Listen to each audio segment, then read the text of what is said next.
একটু জানিয়ে রাখতে চাই যে কোটা সংস্কার আন্দোলন ঘিরে যে ছাত্র এবং জনতার গণ অভ্যুত্থান তৈরি হয়েছিল এবং সেই অভ্যুত্থানের সাথে এবং কোটা সংস্কার আন্দোলনের সাথে একমত পোষণ করেছিল কিন্তু প্রবাসীরা এবং প্রবাসীরা এই আন্দোলনকে বেগবান করবার জন্য বড় রকমের একটি ভূমিকা পালন করেছিল এবং তারা একটা সময় গিয়ে রেমিটেন্স শাটডাউনের মতো গুরুত্বপূর্ণ ঘোষণাও দিয়েছিল এবং সেই সময়টিতে কিন্তু তারা রেমিটেন্স পাঠানো বন্ধ করে দিয়েছিল এবং এরই ধারাবাহিকতায় আরব আমিরাতে বাংলাদেশিরা বিক্ষোভ করেছিল এবং সেখানে 57 জন বাংলাদেশিকে কিন্তু গ্রেফতার করা হয়েছিল, আটক করা হয়েছিল এবং বিভিন্ন মেয়াদে তাদেরকে সাজাও দেওয়া হয়েছিল। তবে আমরা যখন অন্তর্বর্তী সরকার ডক্টর মোহাম্মদ ইউনূস ক্ষমতায় আসেন, সরকার প্রধান হন এবং একই সাথে আমরা বিভিন্ন সময় শুনেছিলাম যে কোটা সংস্কার আন্দোলন যারা সমর্থন দিয়েছেন, বিদেশিরা বিভিন্ন জায়গায় যারা আসলে আটক হয়েছেন তাদের ছাড়িয়ে আনবার ব্যাপারে এই সরকার চেষ্টা করবে এবং প্রথম থেকে কিন্তু সেই কাজগুলো শুরু হয়ে গিয়েছিল এবং প্রধান উপদেষ্টা নিজেই কথা বলেছিলেন। সেই ধারাবাহিকতা যদি বলতে চাই তাহলে আজ সকাল নাগাদ আমরা আমাদের কাছে যে তথ্য পেয়েছি সেটি হলো যে এই 57 জনকেই আসলে মাফ করে দেওয়া হয়েছে, অর্থাৎ সাধারণভাবে তাদেরকে ক্ষমা করে দেওয়া হয়েছে এবং তাদেরকে ছেড়ে দেওয়ার যে প্রক্রিয়া সেটি আসলে শুরু হয়েছে। এবং আজ কিছুক্ষণ আগে আমাদের সাথে কথা বলেছেন পররাষ্ট্র উপদেষ্টা, তিনি কিন্তু আমাদেরকে জানিয়েছেন যে এই যে 57 জনকে ছেড়ে দেওয়া হয়েছে আরব আমিরাতের, সেটি একেবারে সরাসরি প্রধান উপদেষ্টা আরব আমিরাতের সাথে যে প্রক্রিয়াটি আসলে অবলম্বন করা দরকার, যেভাবে কথা বলা দরকার সেটি করেছেন এবং সেই প্রেক্ষাপটে কিন্তু 57 জনকে ছেড়ে দেওয়া হয়েছে এবং পরবর্তীতে তাদেরকে মুক্ত করে দেয়া বা যে প্রক্রিয়াগুলো সেটি আসলে ইতিমধ্যে শুরু হয়েছে। একটু জানিয়ে রাখি যে পররাষ্ট্র উপদেষ্টা যখন আমাদের সাথে কথা বলেছেন তিনি আমাদের জানিয়েছেন যে এই পুরো যে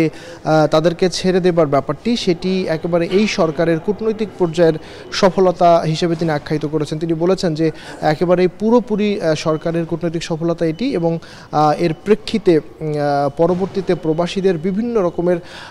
যে সাধারণত যেভাবে হয়রানি হয় একেবারে বাংলাদেশ থেকে শুরু করে বিদেশের যে কোনো দেশে যাওয়া পর্যন্ত যে ধরনের সমস্যার তারা সম্মুখীন হন সেই সমস্যাগুলো নিয়ে সমাধানের ক্ষেত্রে কিন্তু এই সরকার কাজ করবে, সেটা তিনি স্পষ্ট বলেছেন। এর আগে আমরা বিভিন্ন সময়ে এই সরকারের বিভিন্ন উপদেষ্টা, প্রধান উপদেষ্টা থেকে শুরু করে প্রবাসী কল্যাণ উপদেষ্টা আসিফ নজরুল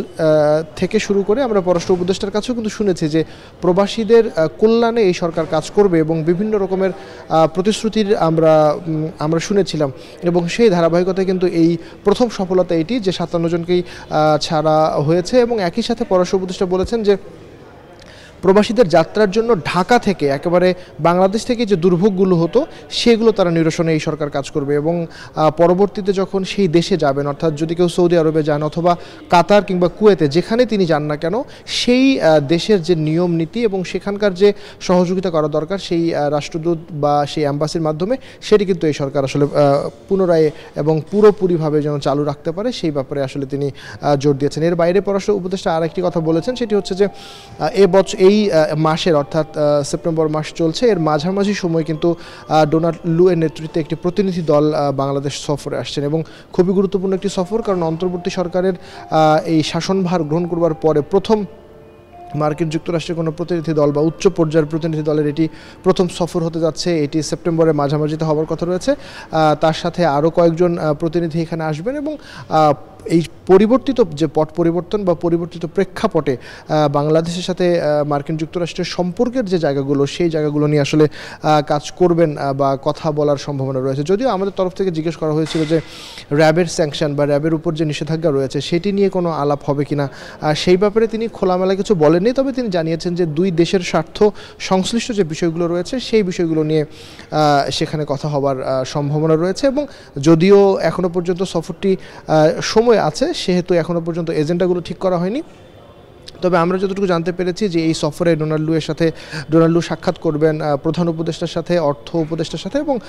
পররাষ্ট্র উপদেষ্টার সাথে তো সাক্ষাৎ করবেনই এবং একই সাথে গত সরকারের আমলে, বিগত আওয়ামী লীগ সরকারের আমলে যে যুক্তরাষ্ট্রের সাথে বাংলাদেশের সম্পর্কে টানাপোড়েন চলছিল, সম্পর্ক নিয়ে যে বিভিন্ন রকমের জটিলতা তৈরি হয়েছিল, র্যাবের বিরুদ্ধে যে নিষেধাজ্ঞা ছিল এবং একই সাথে কিছু ব্যক্তির বিরুদ্ধে নিষেধাজ্ঞা ছিল, সেই সম্পর্কে টানাপোড়েনের জায়গা এবং বাংলাদেশের নির্বাচন নিয়ে, বাংলাদেশের মানবাধিকার নিয়ে যুক্তরাষ্ট্রের কিন্তু বেশ কিছু অবজারভেশন ছিল, সেগুলো নিয়ে কিন্তু গত সরকারের সাথে যুক্তরাষ্ট্রের যে সম্পর্কের টানাপোড়েনের জায়গাগুলো ছিল সেই জায়গাগুলো নিয়ে আসলে পরবর্তী সরকার অর্থাৎ এই সরকারের সময় আসলে সেই টানাপোড়েনের কোনো প্রভাব পড়বে কিনা সেটি আমরা গতকাল জানতে চেয়েছিলাম পররাষ্ট্র উপদেষ্টার কাছে। তিনি কিন্তু বলেছেন যে যেহেতু মার্কিন যুক্তরাষ্ট্রের যে অবজারভেশনগুলো ছিল তার সাথে ছাত্র জনতার যে অভ্যুত্থান ছিল সেই অভ্যুত্থানের যে চাওয়া বা দাবি সেগুলো কিন্তু খুবই কাছাকাছি, সুতরাং সেই জায়গায় কোনো রকমের কোনো প্রভাব পড়বার কোনো সম্ভাবনা নেই, বরং নতুন সরকারের সাথে একেবারে পুরোপুরি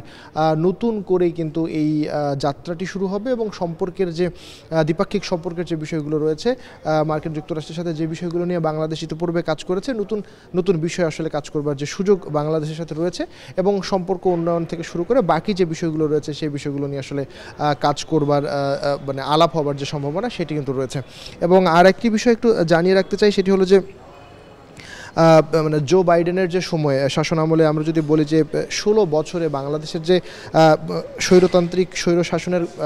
যে অবস্থা ছিল, গণতন্ত্র সুশাসন এবং মানবাধিকার নিয়ে যে নাজুক পরিস্থিতি, এবং সেটি নিয়ে কিন্তু বারবার তারা আসলে বিভিন্ন রকমের বক্তব্য দিয়েছে, সেই বিষয়গুলো নিয়ে আসলে হয়তো সেই পট পরিবর্তনের কারণে সেই বিষয়গুলো নিয়ে পরবর্তীতে এই দুই সরকার কিভাবে কাজ করবে সেই বিষয়গুলো নিয়ে আলোচনা হওয়ার সম্ভাবনা আসলে রয়েছে, মানে তালিকায় রয়েছে। তো এই ছিল আপাতত পররাষ্ট্র মন্ত্রণালয় থেকে আমার কাছে একেবারে সংযুক্ত আরব আমিরাতে যে 57 জন বাংলাদেশের যে প্রবাসী বাংলাদেশি যারা আটক হয়েছিল তাদেরকে ছেড়ে দেওয়ার ব্যাপারে সবশেষ, এবং একই সাথে